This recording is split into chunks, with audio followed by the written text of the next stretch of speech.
and thinking about where it's going to go, these are some considerations that you need.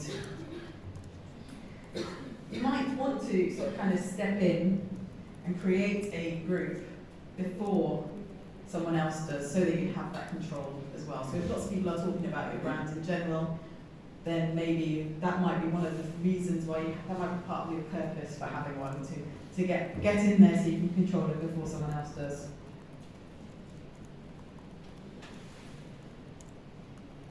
So, traditional communities that might be based around a location, so they might be based around where you live, where you grew up. They will have there's a lot of structure. I mean, there's physical structure, literally the place where you are, but there also might be a hierarchical structure of, you know, the person, like the person in charge of the elected to be in charge of the area or not elected. But there'll be a lot of structure. So, for example, I was talking about the sort of paddleboarding groups. The actual physical group that I'm in, it's got a committee, so it's got specific people that are in charge of it, who are elected by rules that have existed for decades. And you will have similar sort of structures in the virtual community, but there might be little to none of that, and they're more flexible. If you're in a physical, traditional community and you want to leave it, it might be very difficult to do that, because if it literally is based around where you live, then leaving it might mean that you're away from your family, you can't physically afford to move away, there's nowhere else to go, things like that. Whereas in an online community, you can just leave. It's very easy. So there's less at stake, which can be a challenge for sort of developing those relationships. Because if you develop some very strong relationships online with someone in your community and they just decide to walk away, then you might never know what happened. Obviously, less transparency in a physical community. You know who each other are, that you can see them, you're interacting with them, they are that person. Whereas online, you can have pseudonyms, you might just be completely anonymous. And generally, so in terms of that structure, it's more of an informal agreement rather than a formal structure. So traditional online communities are kind of based around the same principles as the sorts of communities we've had as human beings forever, but they are different. They have sort of different characteristics. So the way that people, so we talked about pseudonyms there and anonymity. Normally I can actually say these words better than I'm saying. Just a lot of talking. So again, psychology. This is all part of the digital marketers, the marketers' sort of toolbox, is understanding a bit about what makes us tick. Self-presentation theory is about how people attempt to present themselves to control or shape how others, the audience, view them. And it involves expressing oneself and behaving in ways that create a desired impression. I mean, in effect, when you apply this to a brand, this is the entire purpose of marketing, is this, but we also do it as individuals. We certainly do it in real life. I mean, it's just even choosing your hairstyle and the clothes that you wear and things like that, and the products you use, is all about self-presentation.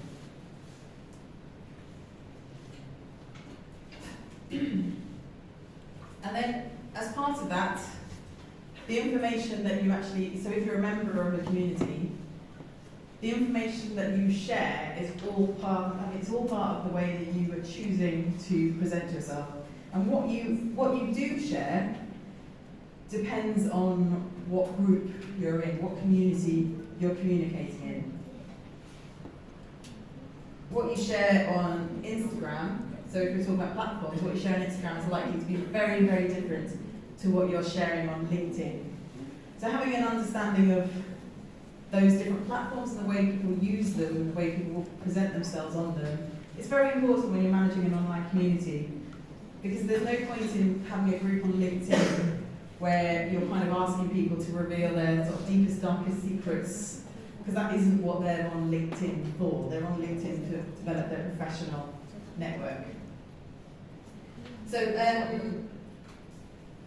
Altman and Taylor, this is an academic theory.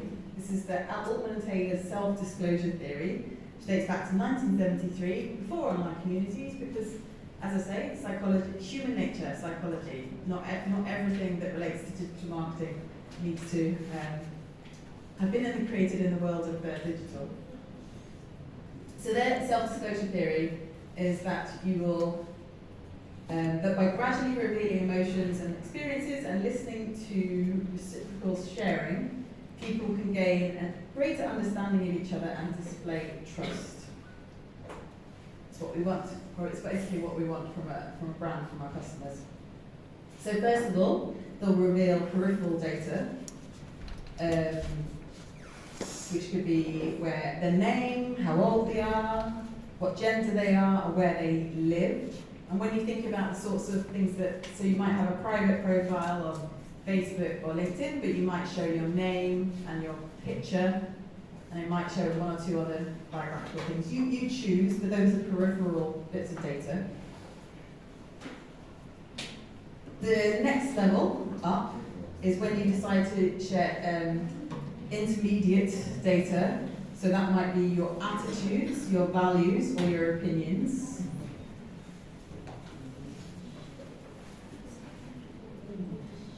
But they might be the sorts of attitudes or opinions that could change rather than your core beliefs, which fit into the core layers.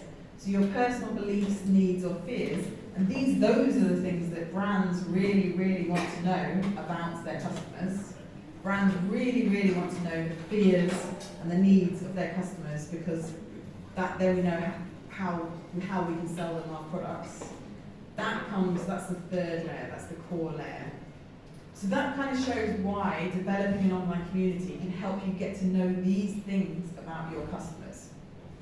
If you develop a space where people feel comfortable sharing that level of information with each other, and that you know that they are followers of your brand because they're in your online community, then that's amazing data that you can get about your customers to help develop your products and sell them to them. So understanding when and how people will share their data is very important. So this is the privacy paradox, which was developed by Barth and de Jong in 2017. So the privacy paradox is where users will share a lot of information online, but are also very concerned about their privacy. So on the one hand, sharing, saying yes to accepting terms and conditions for everything, saying yes, you can have my data, you can use my data, here's all my deepest, darkest thoughts and feelings and everything about me, but also being quite cross when that data is actually used. So for example, when you do see those ads that seem to be tuning into your every thought, or hiding your face when you see CCTV and things like that, or using incognito mode on your browser. So understanding that privacy paradox is very important, because you don't want to overstep the mark. So, attitudes towards information disclosure. So general privacy concerns, individual disclosure concerns, general institutional trust, general people's personality traits, their behavioural, normative and control beliefs, whatever the subjective norm is, whether they can perceive some behavioural control, and prior disclosure behaviour. So there's context as to whether people will disclose information. They will include the situational factors, what's going on in that actual situation. What are the individual and environmental characteristics? The situational trust. By the way, you could write like an entire dissertation on this. It's very complex, so it's just about having a very general, broad understanding. Whether there is personal interest in revealing that information and disclosing it. So what do you get out of disclosing that information? So the perceived risks of giving up your data might be that people have a psychological ownership over you. If they know your core beliefs, it's like they have a psychological ownership over you, but you might get benefits, or you might perceive benefits of giving up your data, such as economical, social, or convenience. So when you think about these social benefits, you might reveal your core beliefs and your fears and your needs in order to build up social capital, but also be very worried about the fact that these people now know something about you that made you feel like you shouldn't have given up. Anyway, you're going through all of this, you're weighing up all of these things. So you've got your attitudes about disclosing information, which depends on lots of things. So personality traits might just be like, I'm an open book, I don't care, you can know anything about me. Or you might be deeply suspicious of giving any information. Then you'll weigh up the reasons why you're being asked to disclose information. You'll weigh up the risks and the benefits, and then kind of decide, okay, am I going to give up this data or not? And then you do or you don't. So it's kind of, so in our heads, we're constantly grappling with this. Every time you click accept on the terms and conditions, somewhere in your head you know that you're giving up your data and you're deciding whether it's worth the risk. So so we're going to look at some types of online community. Some communities you're in for hedonic reasons, which is for fun, entertainment, communication, and support. And some you might be in for a utilitarian reason.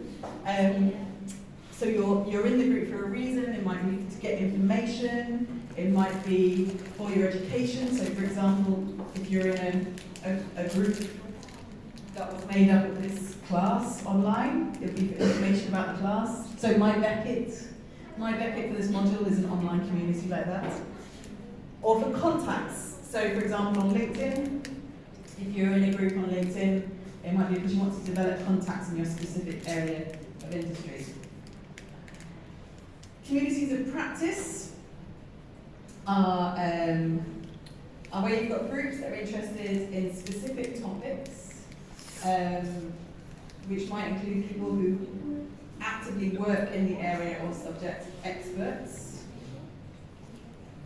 So, for example, this little example of a group is about staying connected to the world of science. I'm also in a number of groups related to freelancing, both in journalism and digital marketing.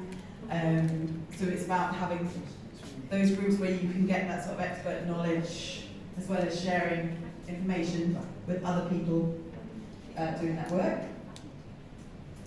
Communities of interest.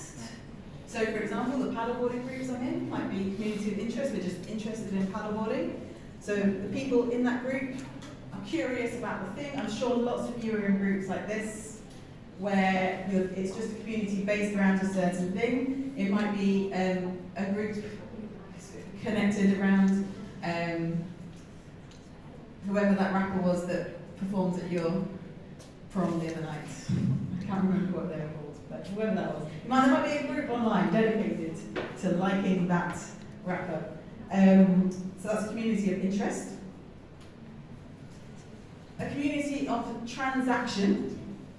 Do you have eBay here? Do you use eBay? Is that a thing? Do you have like a selling site? So we have a couple. We've got eBay, Etsy. What's you're nodding? I don't know. What comes to mind? Shopee.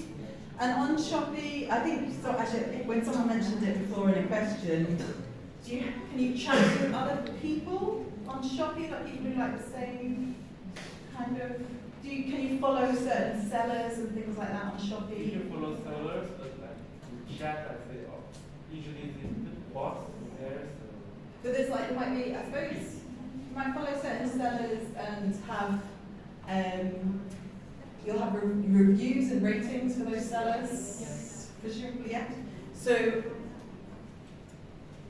with some, yes, so when you've got a site like that is kind of around a large area, by having ratings of sellers and reviews of sellers, of individual people, the community effectively kind of keeps those sellers in line. It's almost like that seller has an obligation or a duty to the community to provide a good service, and the community will sort of judge whether it is or not. When you rate a seller online, you're effectively telling other members of the community that they're good or bad. If that makes sense. It's a little bit complicated. With eBay, it's also an auction site. So it's an auction is where you're in like a physical auction is where you're in a room full of people, and you've got a product that you want to sell, and the price that's paid depends on how much the people in the room want to pay for it. And that's a physical community where they're deciding the price of something. And an online auction like that is similar. In fact, that's what Google paid searches as well. It's an auction. So the community decides how much that product is. So communities can make a community of true transaction is effectively it's the community taking control of those transactions, of setting prices and things like that, rather than them being set by market forces.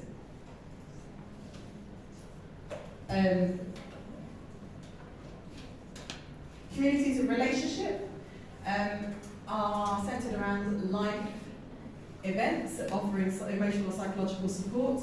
So there's one in the UK called Mumsnet, which is for mums. So it's for them to, so it's a place where when you go there, you know that you're going to get support from other people who are similar to you in that life stage. Does anyone here, has anyone here used Reddit? No? So Reddit is like it's a platform that has collections of subreddits for every single possible life stage or interest that you could think of. I mean, it's got every one of these types of communities, but certainly it has lots of communities of relationship that you can join the group and chat, and you're going to have other people responding who are in that same stage of life as you are. So, but yeah, something like Mumsnet, where it's mums talking to other mums, is a very good example of that.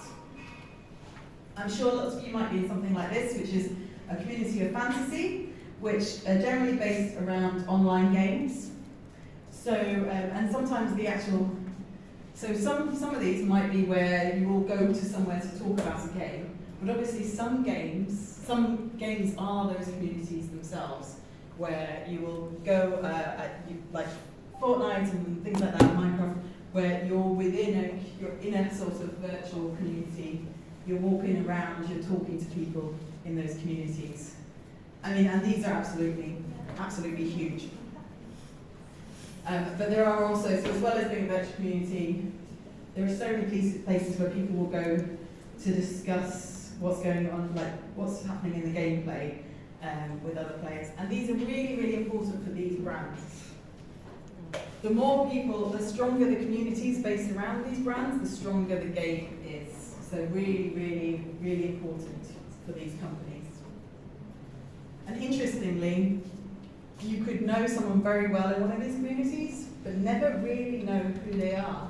You might know all of their core beliefs. You might know their internal self really well, but you might not know their name or what they look like, which is really, really interesting when it comes to communities.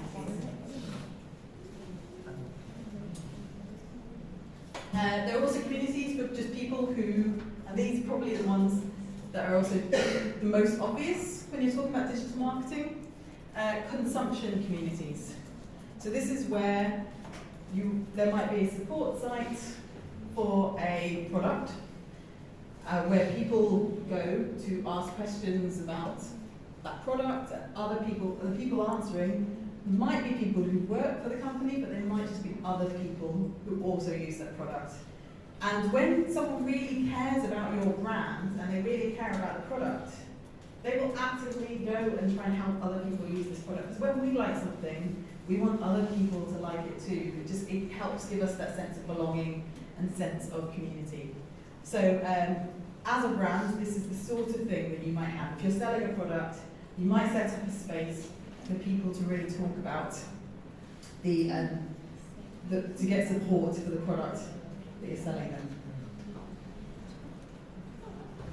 So similar to that, brand communities might literally just be structured around mutual admiration for a brand.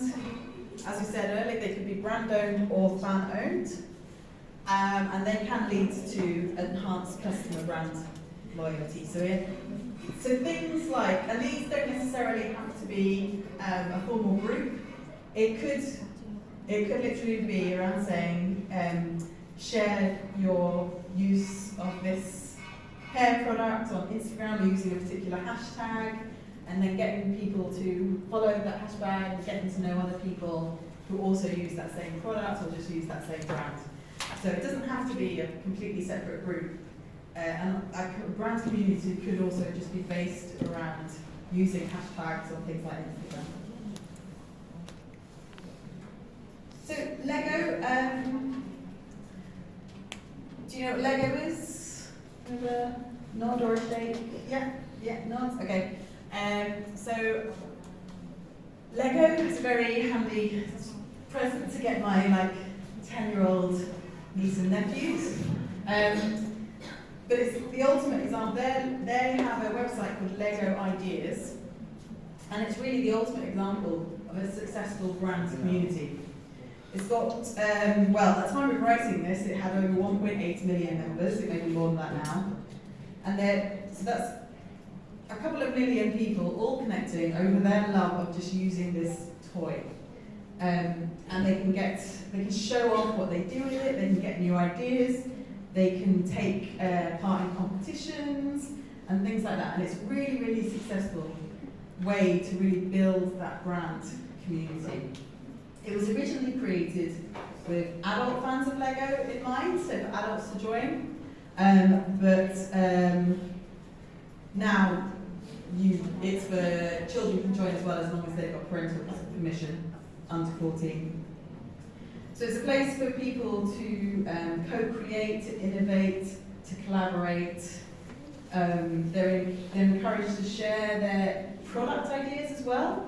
So Lego will actually use this forum to say, what would you like to see us sell? What Lego products would you like us to sell, or kits? So as well as being a place to really garner some brand loyalty, to get people to create a community around Lego, to take part in physical events, it's also a way to get amazing market research to help them develop their products in future. So when you create a successful brand community, it can have a major benefit on your brand. So these are obviously some of the reasons why organisations create them. You can get direct access to your customers, get to know them better, and therefore create better experiences for them. If you are in control of the community, you can shape the conversations that people are having about your brand. You can get that user-generated content, so you can get those pictures and videos of people sharing their use of your product. Less costly and faster market research. This is people willingly giving up how they feel about your brand or product. A successful one is going to boost your brand awareness. It's going to get people feeling more loyal. It's going to get people advocating for your brand and creating that positive brand sentiment. You will get rich insights and data with increased privacy. So if they're in a closed group, you can get more and more data about your customers. Co-create with your customers to improve products, services, and processes. if members are helping each other, so if someone's going on to like that Apple forum to say, can someone help me with this, and a member of the community helps, that saves on cost. It saves you having to pay someone to help them. And increases engagement and participation, that's the whole point.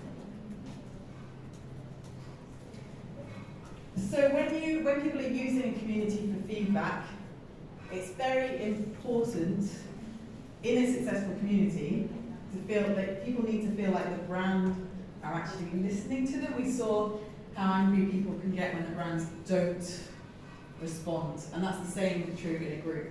If lots of people are saying something in an online community about your brand and they don't feel like you're responding to it, it can get very negative.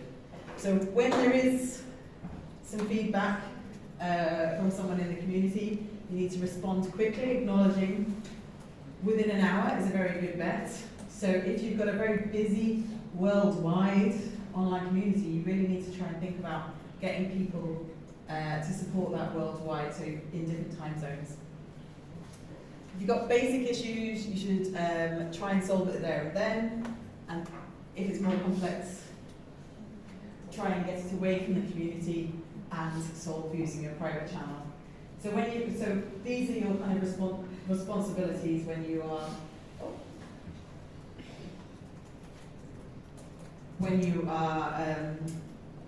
managing an online community. So this applies to social media as well. But as mentioned, that sort of feedback you get on social media, on Twitter and things like that, it crosses over into online communities. If you're providing a space for people to talk about your brand, you are going to get negative feedback, and you need to be prepared for that. And it's not the end of the world if you deal with it properly, and you can also do some preventative measures. So some good guidance when dealing with negative feedback from HubSpot is that you should be proactive and acknowledge it, be apologetic, say that you appreciate their feedback, ask them how you can help, and then do that. Don't delete negative comments. Deleting negative comments is only going to provide more negative comments. Pick your battles. So like the example that I showed with McDonald's getting a response to their tweet about the golden arches in Brazil with someone saying, pay your workers fairly. There's not much that McDonald's can kind of respond to that with, so they'll probably pick their battles with that one. So when it says pick your battles, it means decide what's worth investing your time in or not. Ignore trolls, so that's it, don't engage with trolls. And when you're setting up your group, make sure you set up profanity rules, so that means that people can't, so they can't post with profanities in. So those are just some ways of dealing with negative feedback.